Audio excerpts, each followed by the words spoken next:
ప్రేక్షకులందరికీ నమస్కారం. ప్రస్తుతం మన స్టూడియోలో ప్రముఖ ఆధ్యాత్మికవేత్త, వేదిక్ ఆస్ట్రాలజర్ గోనుగొండల సురేష్ బాబు గారు ఉన్నారు. మే నెలలో ధనుసు రాశి వాళ్ళందరికీ కూడా ఏ విధమైన ఫలితాలు ఉండబోతున్నాయో గురుగారిని అడిగి తెలుసుకుందాం. నమస్కారం గురుగారు. మణికంఠ గారు నమస్కారం అండి. గురుగారు, మే నెలలో ధనుసు రాశి వారి పరిస్థితి ఎలా ఉండబోతుంది అంటారు? మేజర్గా 5 గ్రహ మార్పులు మనకు కనిపిస్తున్నాయి మే నెలలో. మరి గ్రహ మార్పుల కారణంగా పాజిటివ్ ఉంటుందా, నెగిటివ్ ఉంటుందా, ఓవరాల్ ఎలాంటి జాగ్రత్తలు తీసుకోవాలి ధనుసు రాశి వాళ్ళందరూ కూడా? మే మంత్లో రాశి ఫలాల్లో బెస్ట్ రాశి ఫలాలు ఉన్న ఒక రాశిలో ధనుసు రాశి ఒకటి. నాకు హ్యాపీగా ఉంది, ఎందుకంటే మా క్లోజ్ ఫ్రెండ్స్ ఉన్నారు ఇందులో. ఒకళ్ళు లండన్లో ఉంటారు, ఇంకొకళ్ళు అమెరికాలో ఉంటారు, ఇండియాలో 2-3 ఉన్నారు. బాగా క్లోజ్ అనమాట నాకు. వాళ్ళు డైరెక్ట్గా అడుగుతూ ఉంటారు, ఏం సురేష్ ఎలా ఉంది ఏంటి అని చెప్పేసి, ఎప్పుడు బాగుంటుంది డేస్ అని.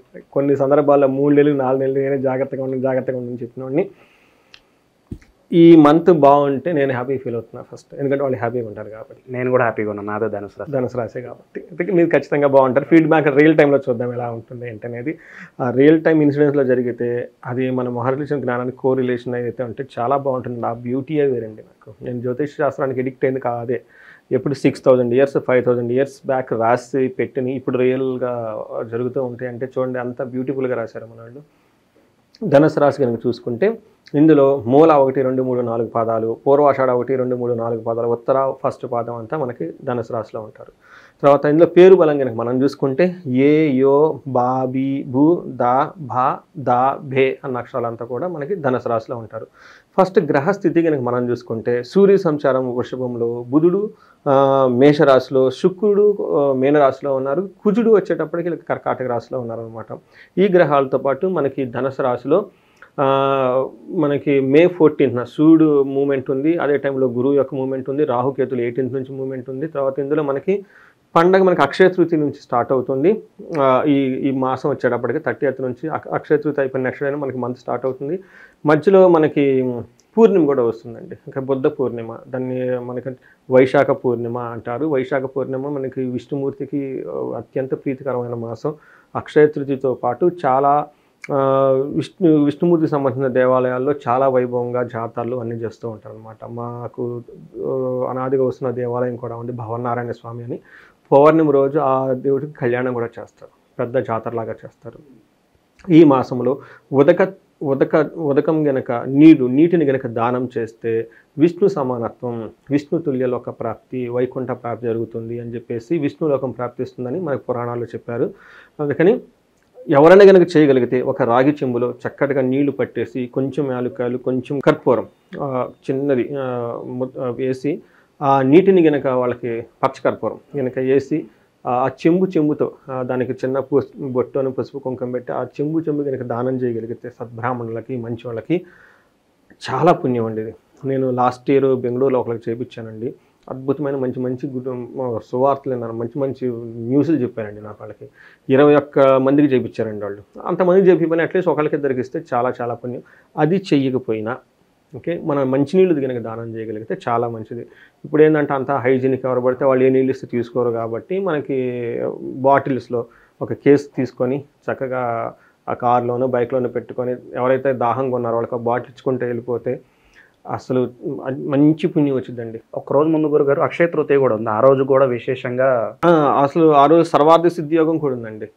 మనకి స్థిరంగా ఉంటుంది అన్నమాట, ఏ పని చేసినా స్థిరంగా ఉంటుంది. బంగారం కొనుక్కున్నా, నేను బంగారం కొనమని అందరికి రికమెండ్ చేస్తాను. ఎందుకంటే లక్ష్మీదేవికి ఏమంటారంటే హిరణ్యవర్ణం సువర్ణ రజతాం అని చెప్పేసి మనకి వేదాల్లో చెప్పారండి. ఎక్కడ బయట చెప్పాల, వేదాల్లో చెప్పారు. అందుకని లక్ష్మీ అమ్మవారికి బంగారానికి లక్ష్మీదేవికి మనకు బంగారం అంటే లక్ష్మీదేవి అని చెప్పేసి మనం అనుకుంటాం కాబట్టి వెండిని బంగారం లక్ష్మీతో సమానంగా కొలుస్తాం కాబట్టి మన ఇంటికి తీసుకొచ్చి ఆ రోజు చేసుకుంటే బంగారం మన ఇంట్లో స్థిరంగా ఉంటుంది. ఓకే, ఆ రోజు మనం ఏ పని చేసినా నిరంతరం ఎదుగుతూనే ఉంటుంది కాబట్టి కొనటం అనేది మన సాంప్రదాయం. ఇది బాగా పాపులర్ చేసిన ఈ బంగారు షాపుల వాళ్ళకి, మంచి ఆఫర్లు కూడా ఇస్తున్నారు, బ్రాండెడ్ షాపుల వాళ్ళకి ధన్యవాదాలు అనమాట. చాలా మంచి రోజు అండి అది మనం జ్యోతిష శాస్త్రం ప్రకారం 4 ముఖ్యమైన రోజుల్లో ఇది ఒక రోజు. 4 ముఖ్యమైన రోజులు ఏంటి మనకి తెలిసినట్టు విజయదశమి చాలా ముఖ్యమైన రోజు, తర్వాత ఉగాది, తర్వాత 3వ ముఖ్యమైన రోజు దీపావళి అయిపోయిన అమావాస్య. అది లక్ష్మీదేవికి చాలా ప్రీతికరమైన, లక్ష్మీ పూజ చేస్తారు చాలామంది, మార్వాడి సుజైన్లు వాళ్ళంతా. ఇంకొకటి అక్షయ తృతీయ. అయితే అక్షయ తృతీయ గురించి ఎక్కువగా మనం సౌత్లో మాట్లాడుకునే అలవాటు లేదు, కానీ ఈ లాస్ట్ 5 years 6 years 10 years నుంచి స్లోగా పికప్ అయింది, బాగా చేస్తున్నారు. అంటే బాగా చేస్తున్నారంటే దాన్ని అంతకుముందు కొన్నవాళ్ళు ఎదగడం వల్లే కదా, బాగా లేకపోతే ఎందుకు బాగా చేస్తారండి. సో ఇది కూడా నాకు పర్సనల్గా బాగా ఇష్టమైన రోజు.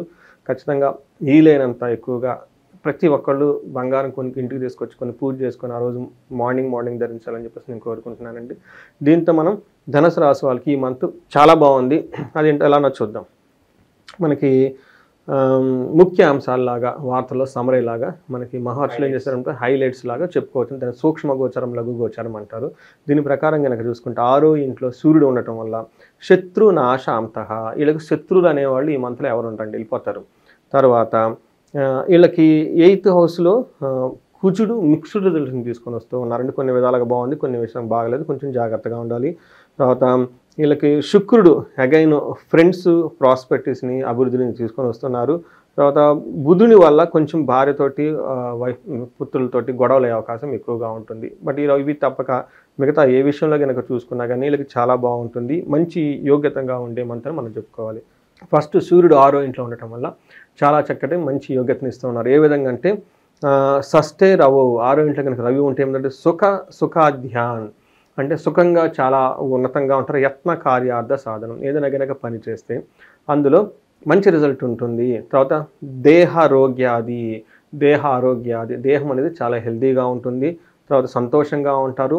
వస్త్ర ధాన్యాది లాభకృత్, మంచి వస్తువులు కొనుక్కోవటం కానివ్వండి, వ్యవసాయదారులకైతేనేమి ధాన్యం కానివ్వండి, గ్రెయిన్స్ కానీ, ఫ్రూట్స్ ఇవన్నీ చక్కగా వచ్చేసి హ్యాపీగా ఉండే టైం అని మనం చెప్పుకోవాలి. అయితే వీళ్ళకి ఒక విషయంలో కేర్ఫుల్గా ఉండాలి. వీళ్ళకి లవ్, సెక్స్, ప్లేజర్స్ విషయంలో కొంచెం కేర్ఫుల్గా ఉండాలి. They may not enjoy this month విధంగా లవ్, రొమాన్స్కి సంబంధించిన విషయాల్లో. అయితే కుజుడు 8th హౌస్లో ఉండటం వల్ల ఇది మిక్స్డ్ రిజల్ట్ అని చెప్పుకోవాలి. ఫస్ట్ బెనిఫిట్ ఏంటంటే ఆరోగ్యం బాగుంటుంది, ఏదైనా కానీ పని చేస్తే రిజల్ట్ ఉంటుంది. మనం ఇప్పటిదాకా సూర్యుడు ఏదో చెప్పుకున్నాము అవన్నీ కుజుడు కూడా ఎన్హాన్స్మెంట్ చేస్తూ ఉంటాడు. తర్వాత 3వ ఇంట్లో ఉండటం వల్ల ఏమవుతుందంటే విత్తలాభం, ఆరోగ్యం, ఇష్టసిద్ధి, ఇది కూడాను 3వ ఇంట్లో దృష్టి ఉండటం వల్ల, అంటే 11వ ఇంట్లో 3వ ఇంట్లో కుజుని దృష్టి ఉండటం వల్ల ఓవరాల్గా చాలా బాగుంటుంది. అయితే వీళ్ళకి 8th హౌస్లో కుజుడు ఉండటం వల్ల కొంచెం జాగ్రత్తగా ఉండాలి. వీళ్ళకి చాలామంది దేశాంతరంలో ఉండటం, ఉన్న ఊరిని కానీ ఉన్న ఇంటిని కానీ వదిలిపెట్టి కొంతకాలం వేరే చోట ఉండాల్సిన అవసరం ఎక్కువగా ఉంటుంది. దగ్గు విపరీతంగా వస్తుంది. నాకు పార్వతీపురం నుంచి ఒకళ్ళు ఫోన్ చేశారు. మోస్ట్లీ ఈ నక్షత్రం వాళ్ళకు, ఈ రాశి వాళ్ళకి, వేరే రాశి వాళ్ళకి 8th హౌస్లో ఉన్నప్పుడు ఈ విపరీతంగా దగ్గు వస్తుందని చెప్పాను.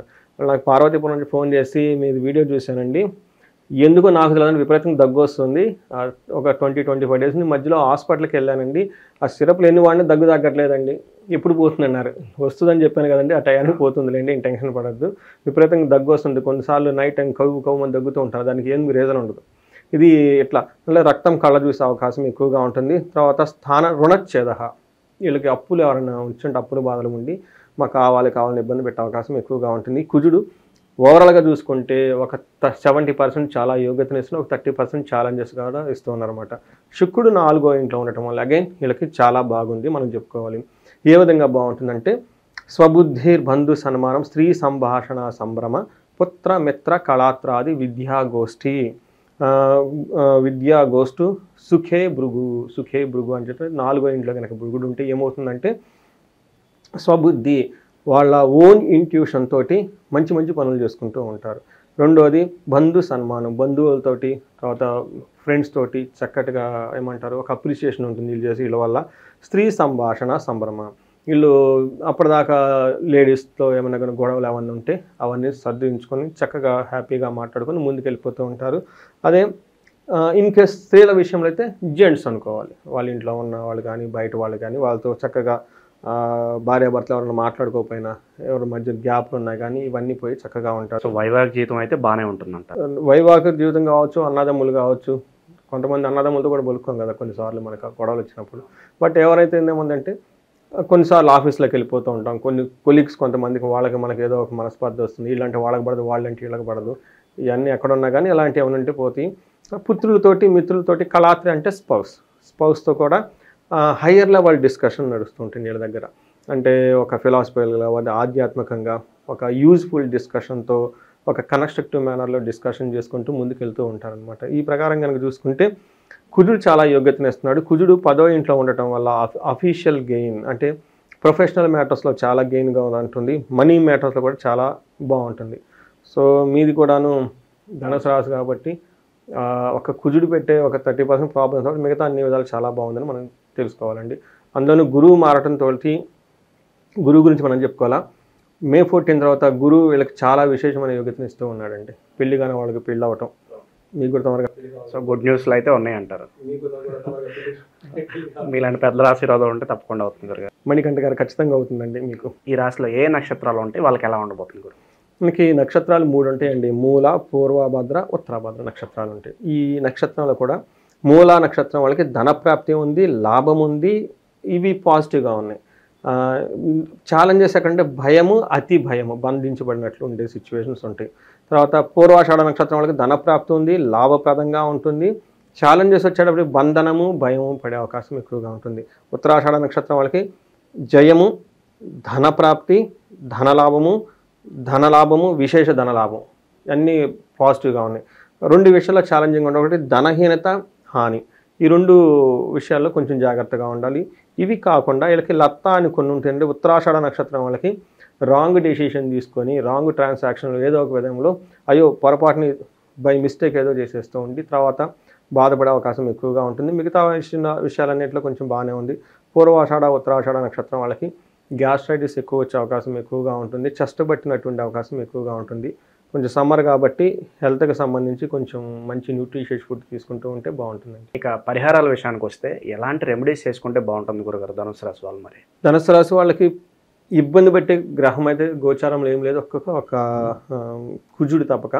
కుజుడికి సంబంధించి పరిహారాల కింద 1 కేజీ కందులు దానం చేసిన, సుబ్రహ్మణ్యేశ్వర దేవాలయంకి వెళ్ళిన, జంట నాగులు అని ఉంటాయి మనకి, నాగులు కట్ట అంటారు, నాగులు కట్టకి వెళ్ళిన అక్కడ మనకి పాలతో అభిషేకం చేసినా కానీ చాలా బాగుంటుంది. వీటితో పాటు ఎవరైనా కనుక ఇంకా ఎవరైనా వాళ్ళకి సమస్యని తీవ్రతను బట్టి పరిహారాలు చేసుకోవాలి. ఇప్పుడు ధనానికి సంబంధించి అండి, ఒక లేడీ ఫోన్ చేసింది. ఆ లేడీ ఫోన్ చేసిన హాఫ్ అన్ అవర్కి ఇంకొక ఆయన ఫోన్ చేశారు. ఈ లేడీ ఫోన్ చేసిన ఏమంటే నాకు డబ్బులు పోయినాయండి, వేరే వాళ్ళకి నమ్మి ఇచ్చానండి, నాకు ఇవ్వట్లేదండి. అది క్వశ్చన్. ఎంత అడిగితే 1 lakh అని చెప్పారు. ఈమెకి పరిహారాలు కనకదార స్తోత్రము, అవి కొన్ని తులసి కోటకి మనకి దీపారాధన చేయటం, ఇవి చేసుకోండి. మంగళవారం పూట రంగారక రుణ విమోచన స్తోత్రం మీరు చదువుకుంటే పోతుందని చెప్తాం. వేరే అది అయిపోయిన ఒక హాఫ్ అన్ అవర్కి ఒక బిజినెస్ మ్యాను, మైన్స్ ఇవన్నీ చేసుకుంటూ వాళ్ళు 4.5 కోటి ఆగిపోయింది. అప్పుడు వాళ్ళకి చేయాల్సిన పరిహారం డిఫరెంట్గా ఉంటుంది. ఎందుకంటే అది పెద్ద అమౌంట్ ఉంటుంది, ఎంప్లాయీస్ ఉంటారు, ఆ ఛాలెంజెస్, అందులో మైన్స్కి సంబంధించింది, భూదేవికి సంబంధించిన కదా, వాళ్ళు ఎక్కడో మిస్టేక్ చేసి ఉంటారు తెలవక. అక్కడ చేయాల్సిన పరిహారాలు, పూజలు డిఫరెంట్గా ఉంటాయి. అయితే మీకున్న సమస్య తీవ్రతను బట్టి చేసుకోవాలి. ఎవరికైనా కనుక ఫైనాన్షియల్ కనుక ధనప్రాప్తి బాగుంది వీళ్ళకి, ఇన్ కేసు ఈ టైంలో ధనం రాలేదనుకుంటే ఒక్కసారి మనకి కుబేర పాశుపతం లేకుంటే లక్ష్మీదేవి విశేష హోమం చేయించుకున్నా బాగుంటుంది. వీళ్ళకి బంధించబడినటువంటి సిచ్యువేషన్లు విష్ణుమూర్తిని తిరుపతికి వెళ్ళినా కానివ్వండి, ఎక్కడైనా విష్ణుమూర్తిని దర్శించుకుంటే బాగుంటుంది. ఇవి కాకుండా వీళ్ళకి ఏమైనా కనుక భయాలు ఉండి తర్వాత శత్రువులు బాధలు ఉంటాయి, వీళ్ళకి మనం ఏం చెప్తామంటేనండి చండీ పారాయణము, చండీ హోమం ఇంట్లో చేయించుకుంటే చాలా బాగుంటుందండి. అగైన్ మళ్ళీ సమస్య తీవ్రతను బట్టి మోడరేట్గా ఉందనుకోండి, మనకి శ్రీశైలం వెళ్ళేసి అక్కడ చేయించుకోమని చెప్తాను నేను. చాలామంది బెస్ట్ రెమెడీ ఏంటంటే శ్రీశైలం వెళ్ళిపోయి రుద్రాభిషేకం, స్పర్శలింగ దర్శనం, అదే రోజు చండీ హోమం. చాలా తక్కువ బడ్జెట్లో చక్కగా అవుతుంది. కాదండి సమస్య చాలా పెద్దదిగా ఉంది, చాలా తీవ్రంగా నష్టం ఉందనుకుంటే ఇంట్లో చేయించుకుంటే బాగుంటుంది. ఇలా దానికి పర్సనల్ జాతకం కూడా చూపించుకుంటే చాలా బాగుంటుంది. ఈ రాశి వల్ల గురుగారు విదేశీయానం ఉందంటారు. ఇప్పుడు చాలామంది ఎంత ప్రయత్నించినా విదేశాలకు వెళ్ళలేకపోతున్నాం అనుకున్న వాళ్ళకి ఏదన్నా రెమెడీ ఉందా ప్రత్యేకంగా? వీళ్ళకి గురువు మారటంతో అన్ని విషయాలు అనుకూలంగా ఉంటుందండి. ఇంకొకటి 8th హౌస్లో కుజుడు ఉండటంతో మనకి అంటే పరవాసం, బయటికి వెళ్ళి కొంతకాలం ఉండే యోగ్యత ఉంది కాబట్టి దీనికి అనుకూలంగా ఉంటుందండి. సో వెళ్ళినా కూడా అక్కడ బాగానే కలిసి వస్తుంది, బాగానే ఉంటుందండి. మే నెలలో ధనుసు రాశి వాళ్ళందరికీ కూడా గోచర ఫలితాలు ఏ విధంగా ఉంటాయో గురుగారు తెలియజేయడం జరిగింది. మీకేమన్నా సమస్యలు ఉన్నా, మీ వ్యక్తిగత జాతకం పరిశీలన చేయించుకోవాలన్నా గురుగారిని సంప్రదించండి. మీ సమస్యకు తగిన పరిష్కారం గురుగారు చూపిస్తారు. చాలా బాగా వివరించారు గురుగారు. ధన్యవాదాలు. ధన్యవాదాలండి.